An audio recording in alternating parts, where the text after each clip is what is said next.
signs na iilan pa lang ang nakabembang sa isang babae. For today's vlog, yan po yung ating pag-uusapan. Pero bago yan, mag-subscribe ka na po muna. Maraming salamat. God bless po.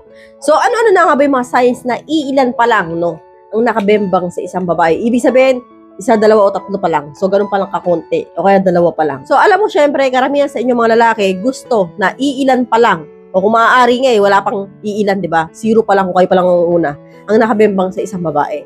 So, syempre, kahit naman kami mga babae, mas gusto namin kami rin yung una. Diba? Dito sa video nito, bibigyan ko po yung mga size na oonti pa lang ang naka-gerger sa isang babae. Proceed na tayo hagad sa number 1. L na L siya sa'yo tuwing nag-aana-ana kayo. So, mapapansin mo sa isang babae, kapag po kayo ay nag-aana-ana, no, sabik na sabik sa'yo. L na L sa'yo. Kung ganadong-ganado sa gergera ninyo, yung talagang todo bigay, yung talagang pag naipag-gergera sa'yo, parang hot na hot, no? Parang wala nang bukas, ganun. So, parang gigil na gigil sa'yo na ewan. So, kapag ganyan pulods ang babae, kapag ka nagkaka-gergera kayo, size po yan, ako, konti pa lang ang naka-gerger sa kanya. Bakit? Kasi ano pa siya, sabik yarny. So, hindi pa siya masyadong sawa doon. Hindi niya pa po masyadong naranasan yun. Kaya, kapag nag-gergeran kayo, talaga nga naman parang gusto niya ihilang pahinga ninyo. So, ganun po kailang isang babaeng konti pa lang ang naka-gerger sa kanya. So, yun po ay size na talaga nga namang hot-hot pa siya at yun na nga, fresh na fresh pa.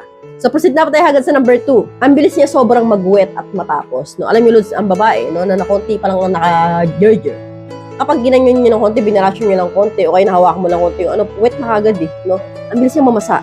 And then, kapag binaratsa mo, o kaya talaga nga namang minukbang mo, ang bilis niya matapos. So, fresh na fresh pa siya, masyado siyang hot, kaya mabilis siya matapos. At yun na nga, dahil nga, hindi niya pa po masyado naranasan yung mga gergeran na yan, at pangalawa ka pa lang, o pangatlo, no? Ang babae, mabilis po sobrang mag-wet. So, ibig sabihin po, talaga nga namang, yun na nga, makatas pa siya masyado kasi nga, kukunti pa lang ang naka-gerger sa kanya.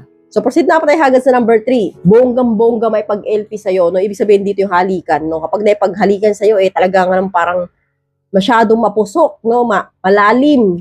Yung talaga nga namang parang wala nang bukas. O, no, how na ewan, parang gusto uminom ng soft drinks, ganun, no?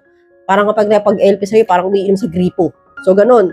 So, kapag po ganyan, Lods, ang babae, no? Kapag po ganyan yung mga size na nakikita mo sa isang babae at sinabi niya sa'yo na pangalawa ka pa lang nakabimbang ko So, una ka pa lang o kaya pangatlo ka pa lang. So, maniwala po kayo dyan kasi po, kapag po ito ay nakita niyo sa kanya itong mga senyales na ito, talaga nga namang totoo po yung sinasabi niya kasi nga, hot pa siya. So, hanggang dito na lang po tayo mga Lods. I hope you learned something in this video. More videos to come. So, stay connected and see you again to my next video. God bless. Bye-bye!